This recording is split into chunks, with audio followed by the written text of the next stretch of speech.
guys, mumeze mute, mumeze neza, nanjye meze neza, ndashima Imana cyane n'umuryango wanjye tumeze neza. Kristo aracyakomeje kuturinda, Kristo aracyakomeje kutwitaho. Nizere rero ko namwe mumeze neza, nizere ko umwami w'abami akomeje kubarinda. Abantu mukiri mu gitondo nkatwe, nizere ko mwaramutse amahoro. Abantu muri kumanywa cyangwa se abantu muri kumanywa, Imana namwe ikomeze kubarinda. Nizere ko yabarinze, nizere ko muri amahoro, mwiriwe neza. Rero murabizi sinshobora guhagarara gushimira abantu mwese mwakoze subscribe, ndetse nawe ugiye gukora subscribe uyu munsi. Nukuri Imana iguha umugisha, iguhana umugisha, ndetse n'abantu bose bakoze subscribe.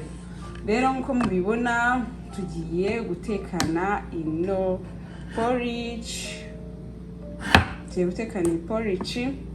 Tugiye kwikoresha amata. So narimbyutse ndavuga kubera ko nari ngiye gufata breakfast kandi yayo, ndavuga why not ntabereka ukuntu nyitegura. Ikindi kandi murambabarira amaze iminsi ntari gukora video, naketse muze story time yo kubabwira utuntu mazemo iminsi. Reka tubanze dukorane breakfast, ibindi bya story time nshobora kubitekerezaho mwaza kuyiba kubita. Reka duteke. Kubera ko ntabwo dukeneye umuriro mwinshi. Ikintu rero tugiye gukurikizaho, tugiye kubanza guteka amata yacu, ariko ntabwo turi buyateke umwanya munini, nuko arakonje. Ndayabogoye. Arakonje, ndashaka kubereka ukuntu akonje. Arakonje pe. Rero ndashaka kubanza kuyashyushya. Ntabwo ngiye gukora porridge nyinshi.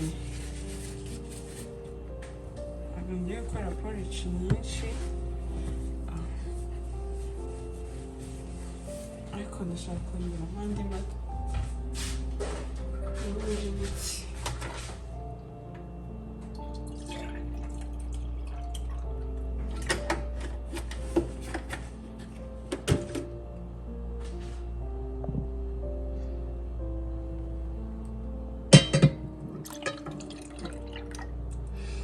Ubu rero tugiye gutegereza ashyuhe.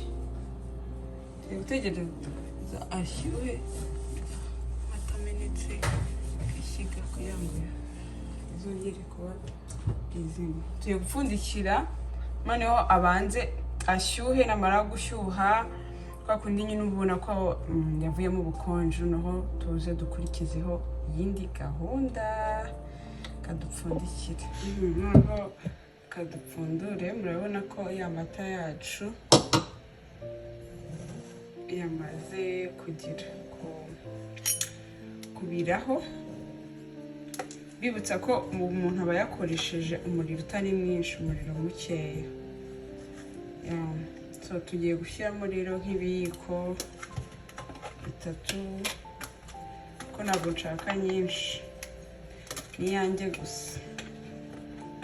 Umuntu dusangira afite indi breakfast yiwe.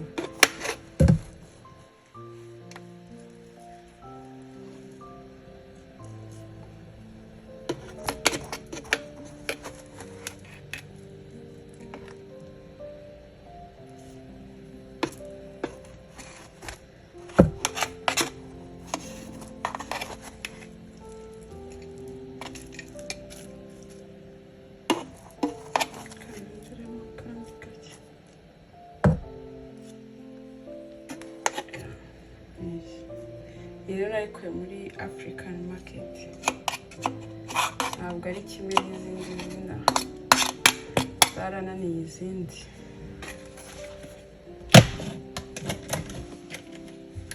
Rero ikigiye gukurikiraho ni ukuvanga. Rero kubera ko ntashaka kuguma mvangisha ikiyiko ikindi kintu cy'icyuma, ndangiye gukoresha akamvanga.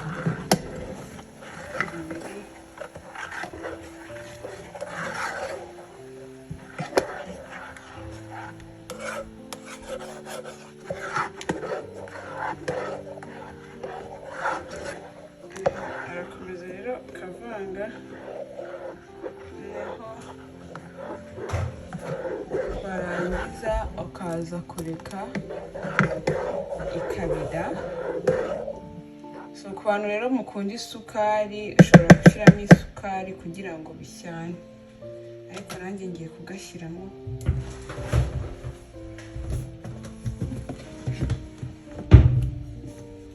Ngiye gushyiramo agasukari.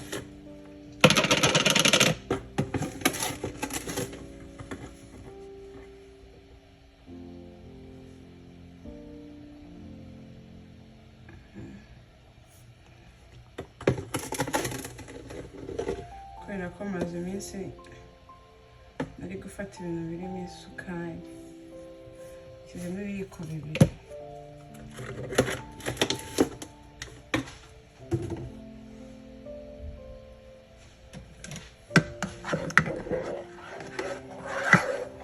Uko rero igenda ishya ni kugenda ifata. So hano rero urategereza.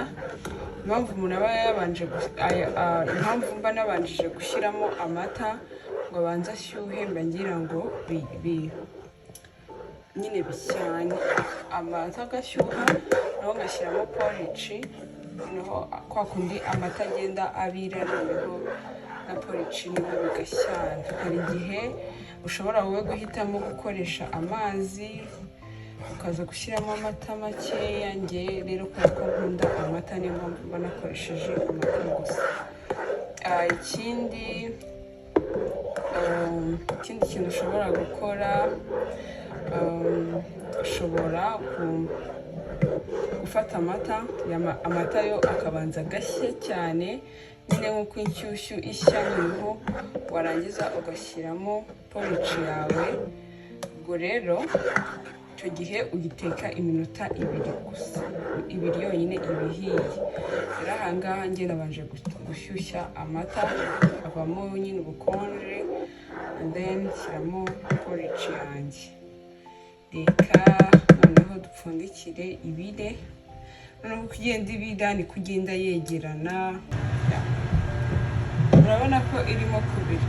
So rero impamvu nguma nza nkacishamo akantu kugira ngo idashirira, like nyine idafata hasi. Hari igihe kabisa urangara igashirira. Ubu noneho nabikira kabisa.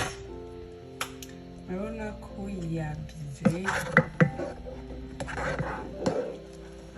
Rero ikintu ngiye kwikorera ubu ngubu ngiye kuba nyiritseho ihore, noneho ndagiza mbone kuyitegura nyiriki.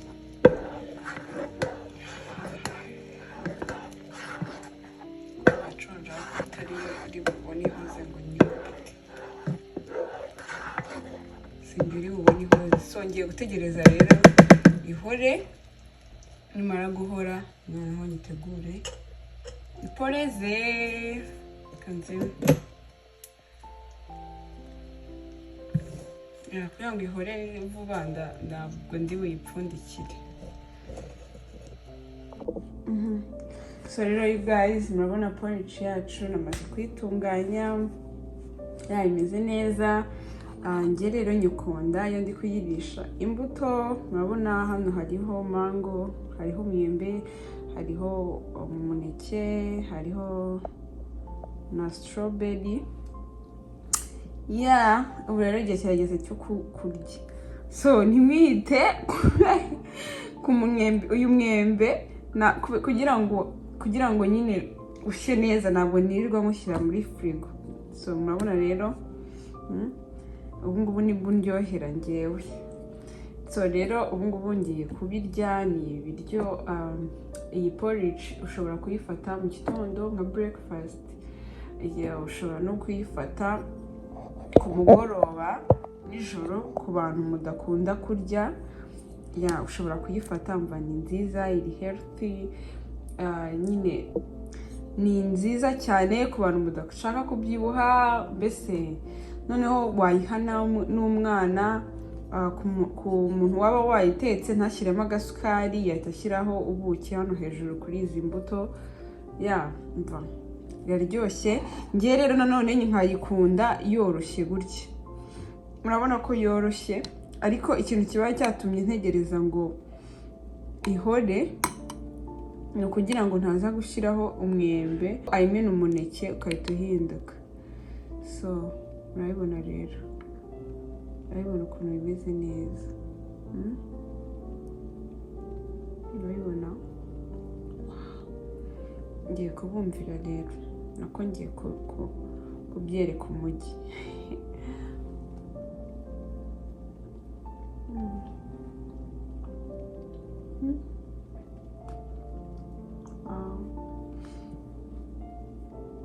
Biraryoshye.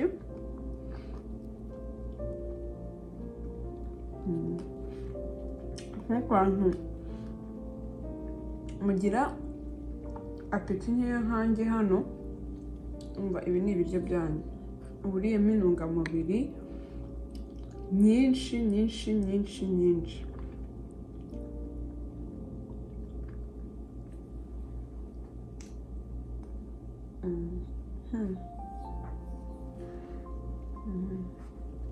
Biraryoshye cyane.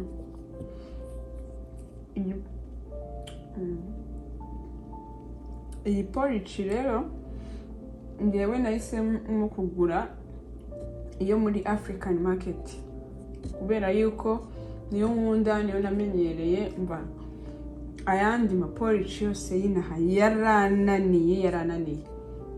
Rero iyi niyo nge nikundira ko niyo nsanzwe nzi. Ubwo rero abantu mwayibona mba ndayibakundishije, ndayibararikiye kabisa. Ntabwo ihenda cyane, igura 4500 cyangwa 5000 nimba nibeshye, cyangwa ngubu ushobora gusanga yarahenze. Mu ma alimentation yariyo yose wayisangamo, nako nko ku bantu bari inaha of course wayisanga muri African market. Niho nanjye nayikuye. Okay, so rero you guys, Imana ibarinde, Imana ibahe umugisha. Tuzasubire mu yindi video, nibishoboka neza nimara kurya nkumva ndahaze, nshobora kubaha story time y'ibintu mazemo iminsi. Marako muranseka, nibahaye mwanseka. Sawa, reka ndumva nashonje. Bye.